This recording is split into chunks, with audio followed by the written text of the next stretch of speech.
You're listening to the Options Insider Radio Network, the home of the Options Podcast. For more quality options programs, visit theoptionsinsider.com or search for Options Insider Radio Network in your podcast provider of choice. Listeners can also access all of our programming through our mobile app available in the iTunes and Google Play stores. Select programs are also available via live stream at mixlr.com/options-insider. That's mixlr.com/options-insider. Don't forget to follow along with your favorite programs and submit your own questions for the hosts at twitter.com/options, stocktwits.com/options, facebook.com/theoptionsinsider, or via questions at theoptionsinsider.com.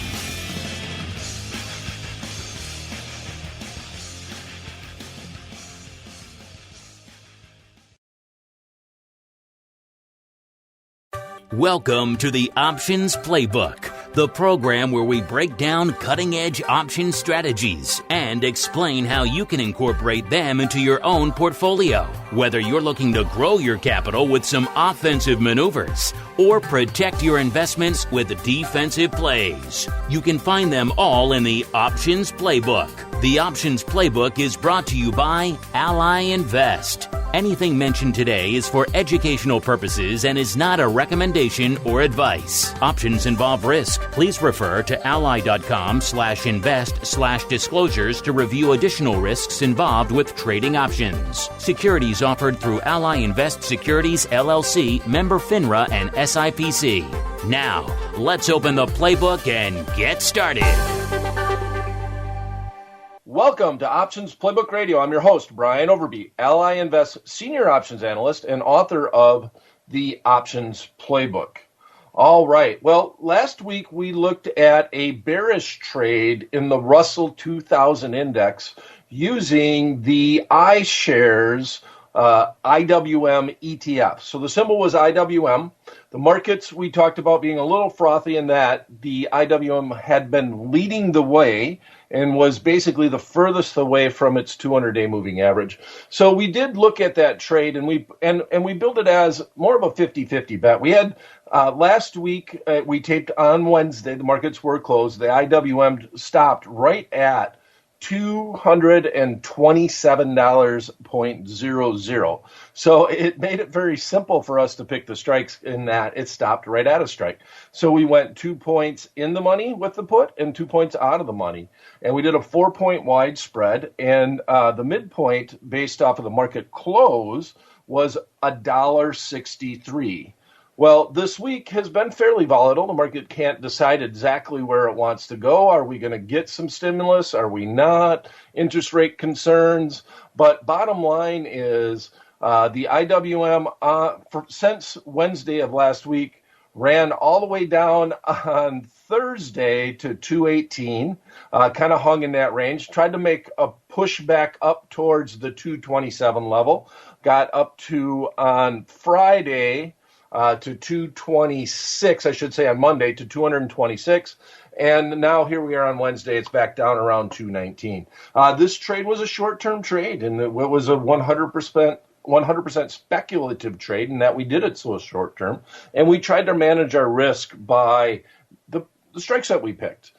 We emphasized the fact that if we could fill this at the midpoint, we would get $1. We'd pay $1.60. For our long put spread. That means we had $160 plus commission of risk. And then we also had more upside than we had downside. Since we did a 4-point wide spread, that would be the max that we could get for that trade. So if we paid that midpoint, we were able to fill it to midpoint, which isn't always guaranteed. That gave us $2.37 worth of upside, and that would mean that we'd be able to close out that trade and actually sell it for the maximum, which was $4. Now, we emphasized in this volatile environment, in order for a long spread to really max out, we do need to have it below our short strike in this put instance near the expiration date. Well, we're near it right now. So I went and I pulled it up, and I just wanted to show you, though, a little bit what I'm talking about. We said that the maximum this thing could trade for would be $4. That's the width of the spread from 229 down to 225. We are down approximately 6 points from our short strikes, right? Our short strike was $225. We are at 219.32 today, down $2.40, or about 1.5%, about approximately where the rest of the markets were, the S&P and the Dow. And we see that the net debit to actually put this trade on now, or for us to sell it and get out of it, is at the midpoint around $3.60. So there's still 40 cents hanging there.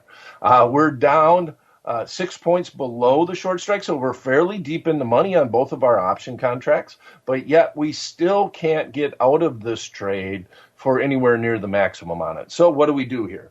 A lot of people might just take it and run. In other words, might go out and just sell to close the long 229 strike put, and then buy to close the 225 strike put and just get out of the market. Tomorrow, on Thursday, there's going to be a lot of time decay over the next 2 days, and I find that to be the case in things like the IWM, the SPY. The Thursday and Friday of trading, you see a plethora of time decay in the option contracts overall, because at expiration, that time value has to get to zero on it.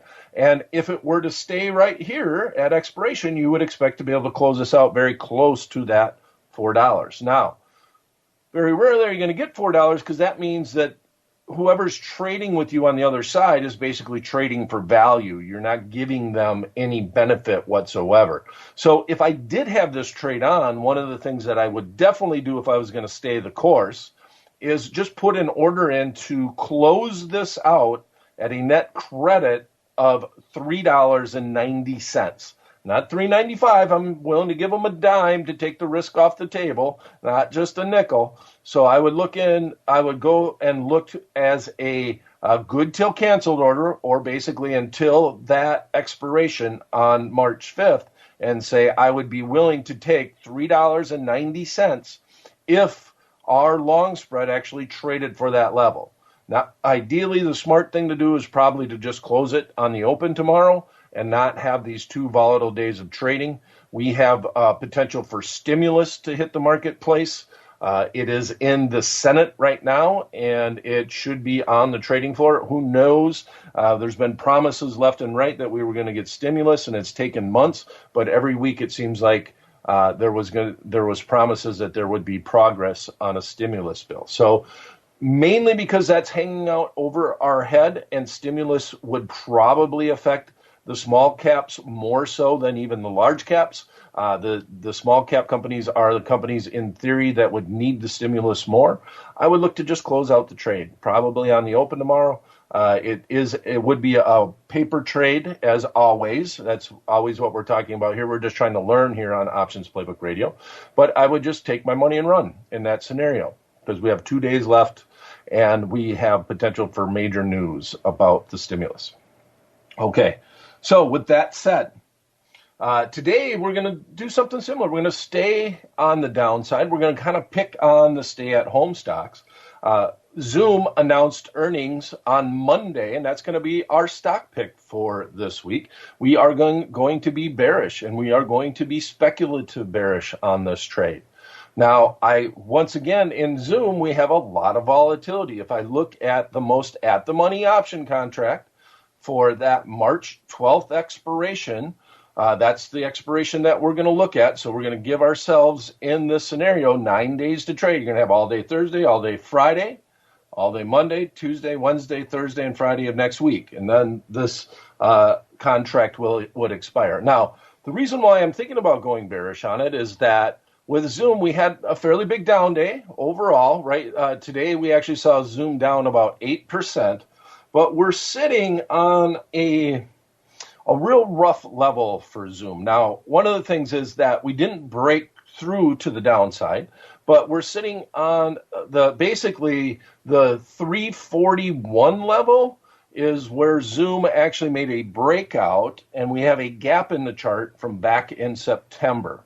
That gap was from the day previous. It was around 325 on that day, which would have been August 31st.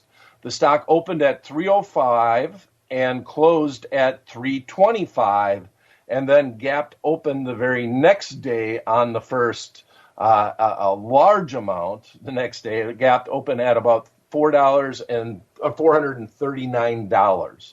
So from 325 to 439, traded down a little bit, and then got real volatile overall. So we're going to take a shot. We don't want to spend too much money on it. So we're going to use a butterfly once again, and I've emphasized a lot since the downturn of March, which we're getting very close to the 1-year anniversary of the big downturn, and basically the 1-year anniversary of not seeing the 20 level in the VIX index, because we really have not seen the VIX get below 20 since that big downturn last year in March. So with that said, I think that we want to limit our risk, but we want to take a chance that maybe that gap would fill.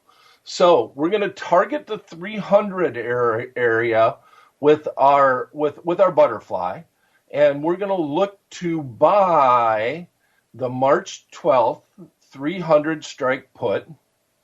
We want to sell to open then 2 of the March 12th expiration 280 strike puts, and then buy our wing, our protection, and buy the 260 strike put. Now, the width between the strikes is 20 points. That makes this a standard butterfly. And right now the markets are closed. It's Wednesday, March 3rd. Zoom last traded at 341.57. Down $31.22 on the day. Now, this is an area where you could get that dead cat bounce. It's came down. We're right at a level of support. So it's very possible that the underlying stock could move up, bounce off of that support, and start climbing back up. Since the I guess the earnings, I don't necessarily know if it was bad news, right? Just maybe bad projections as to what might happen as we slowly dig our way out of the work from home situation. So with that said, we're going to only spend 75 cents on that. When volatilities are up, butterflies are cheap. In particular, when you're looking at out of the money butterflies on puts, because of the way the skewing is as you go further out of the money. For example, we're going to buy the 300 strike put that's on the ask trading for about $3, and we're going to sell the 280 strike put, which on the ask is trading for $1.45. It's trading at a much higher implied volatility compared to the 300 level. So that gives us a decent credit. We're going to sell 2 of those. We go further out of the money, it kind of hurts us a little bit, but the 260 strike put that we are looking at on the ask is 80 cents, but it's fairly wide, and we're going to use the butterfly to try to help us with that situation. But it's 20 cents by 80 cents, so we'll call it about 50 cents right in the middle to buy that protection, that 260 strike put. Bottom line is right now at the midpoint, it's trading for 75 cents or $75 plus commission would be our max risk on this trade. And I don't want to overdo it. It's a speculative trade. It's fairly speculative because we're doing a short-term trade. Now, everything applies to the butterfly as it did to the long spread using puts on IWM last week.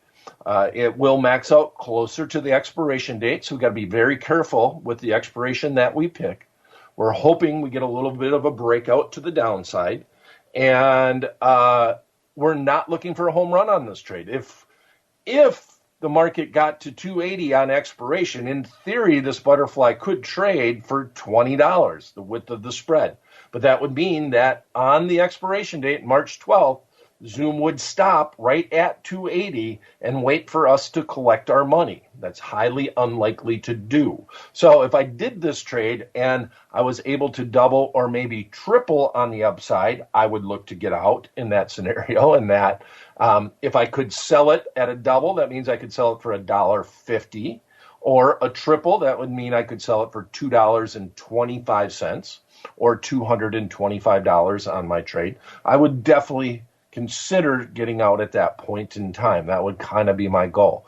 Now, on the upside, if the market does go up, that's the wrong direction for our butterfly.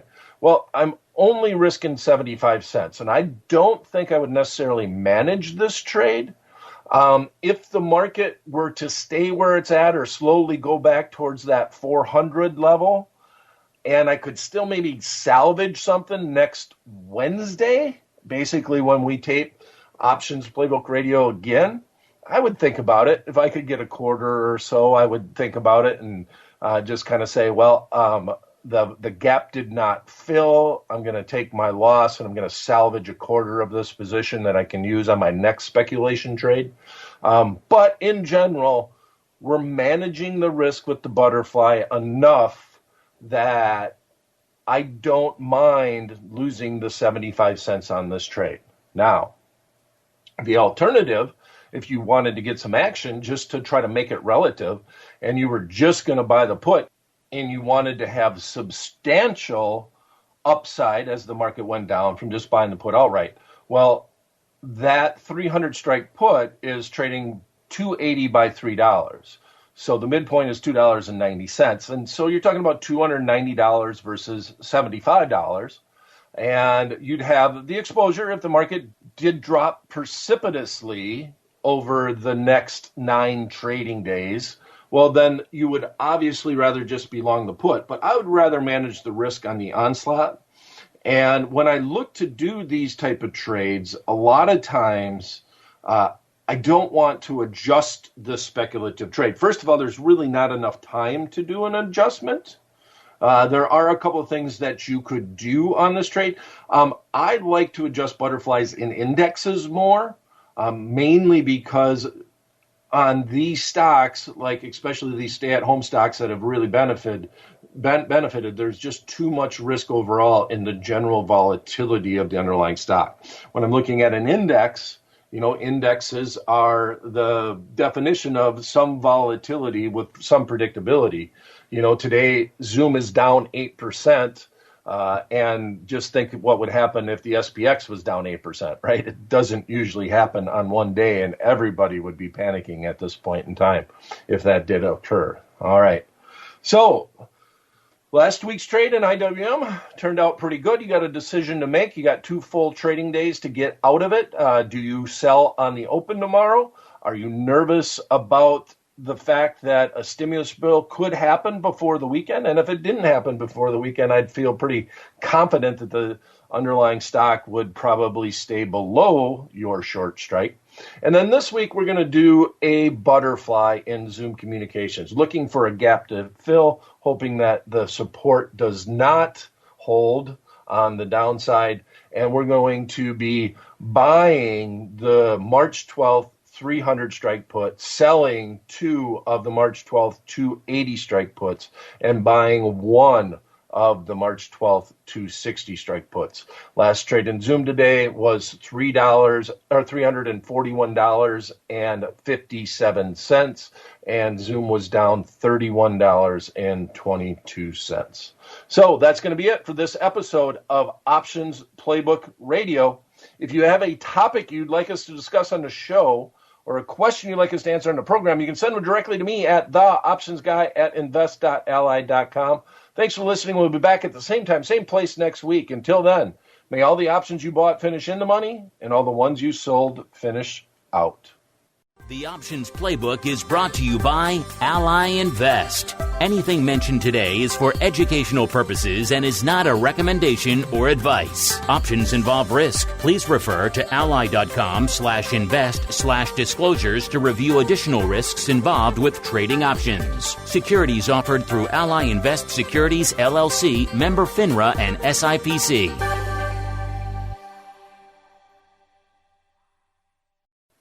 You're listening to the Options Insider Radio Network, the home of the Options Podcast. For more quality options programs, visit theoptionsinsider.com or search for Options Insider Radio Network in your podcast provider of choice. Listeners can also access